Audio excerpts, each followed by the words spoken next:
বাড়ি নওগাঁ। আমি ঢাকা একটা জব করছি। আমি ভালো একজন পাত্রী খুঁজতেছি।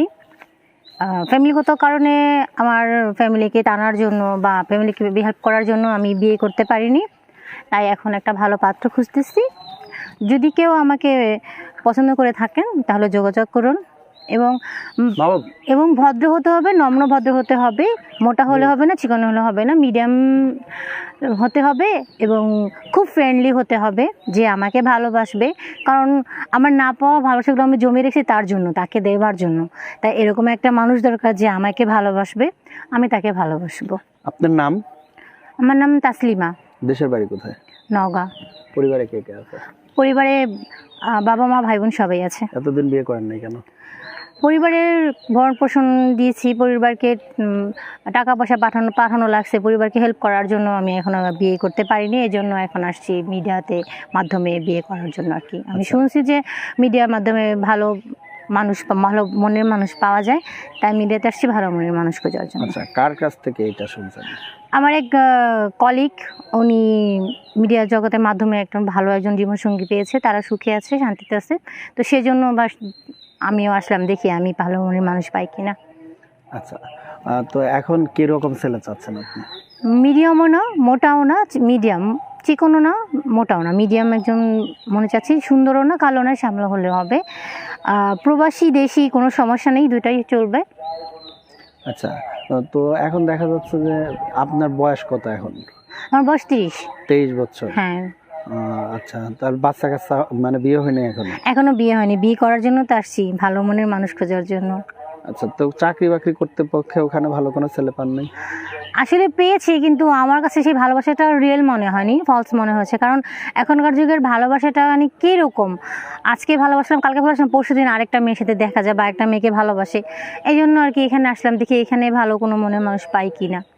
সামনে সামনে তো এক্সপিরিয়েন্স আছে, এখন এখানে এক্সপিরিয়েন্স নেওয়ার জন্য আসছে। আচ্ছা, আপনার সাথে যদি যোগাযোগ করে কিভাবে যোগাযোগ করবে? আমার সাথে যোগাযোগ করার খুবই সহজ একটা পদ্ধতি আছে। আমার এই ভিডিওর নিচে আমার নাম্বার দেওয়া আছে, ওই নাম্বারে হোয়াটসঅ্যাপ ইমো দুইটাই খোলা আছে, নক করলেই পেয়ে যাবেন আমাকে।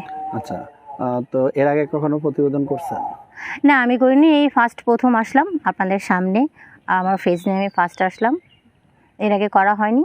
দেখি আমার ভালোবাসার মানুষ পাই কি না। আচ্ছা, এখন বয়স কেমন চাচ্ছেন? আমার থেকে 2-1 বছর বড় হলে হবে, কিন্তু ছোট না। 2-1 বছর বড় লাগবে, ছোট লাগবে না এই জন্য, কারণ সে আমার সাথে ম্যাচিউরড হবে না, তার বয়সটা ম্যাচিউরড হবে না। সে আমাকে বিয়ে করলো, এক বছর সংসার করার পর সে আরেকটা মেয়ে খুঁজবে, কারণ তার সাথে আমার বয়সের ডিফারেন্স থাকবে। আর ম্যাচিউরিট না, সেই জন্য আমি একটু ম্যাচিউরিট ছেলে চাচ্ছি, আমার চেয়ে বয়স একটু বেশি চাচ্ছি। আচ্ছা, তো এখন বয়স্ক লোক আপনার তো এ পর্যন্ত বোধহয় আপনার জমিতে এখনো চাষ হয়নি? না, এখনো চাষ হয়নি, চাষ করার জন্য লোক চাচ্ছি। ওই জায়গাটা কি এতদিন নিয়ে করা আছে? হ্যাঁ, পরিষ্কার আছে জায়গাটা যেরকম ওরকমই আছে ভাইয়া, প্লিজ আর বলুন। আচ্ছা, তো এখন জমি চাষ করার মতো কেমন বয়স লাগবে? ভালো। মানে বয়স্ক বলতে কিরকম বয়স? বেশি না, আমার থেকে 1 বছর 2 বছর সিনিয়র হলে হবে। মানে 25-26 বছরের ছেলে চাচ্ছে? হ্যাঁ হ্যাঁ। তো এটা তো বয়স্ক না, এটা তো স্বাভাবিক বয়স। হ্যাঁ, ওরকমই চাচ্ছি বয়স্ক আমি। হচ্ছে 40-60 এরকম। হ্যাঁ, ওরকমই চাচ্ছি আমি। এত বয়স্ক হাজবেন্ড দিয়ে কিছু হবে না, কারণ ভালোবাসা তারা দিতে পারবে না। তারা তাদের মনটা ঠিক আছে, তাদের মনটা থাকে কচি, কিন্তু জিনিসটা ভালো থাকে না। তাই এখন মানে বয়স্করা জিনিস ভালো থাকে। হ্যাঁ। বুঝলেন কিভাবে? খাইছেন তাহলে? না, শুনছি মানুষের কাছ থেকে। কি শুনছেন?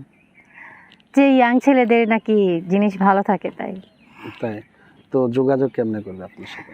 যোগাযোগ আমার এই ভিডিওর নিচে আমার নাম্বার দেওয়া আছে, সেই নাম্বারে ইমো হোয়াটসঅ্যাপ আছে। যদি কারো পছন্দ হয় আমাকে, যদি কারো ভালো লাগে আমাকে নক দিন।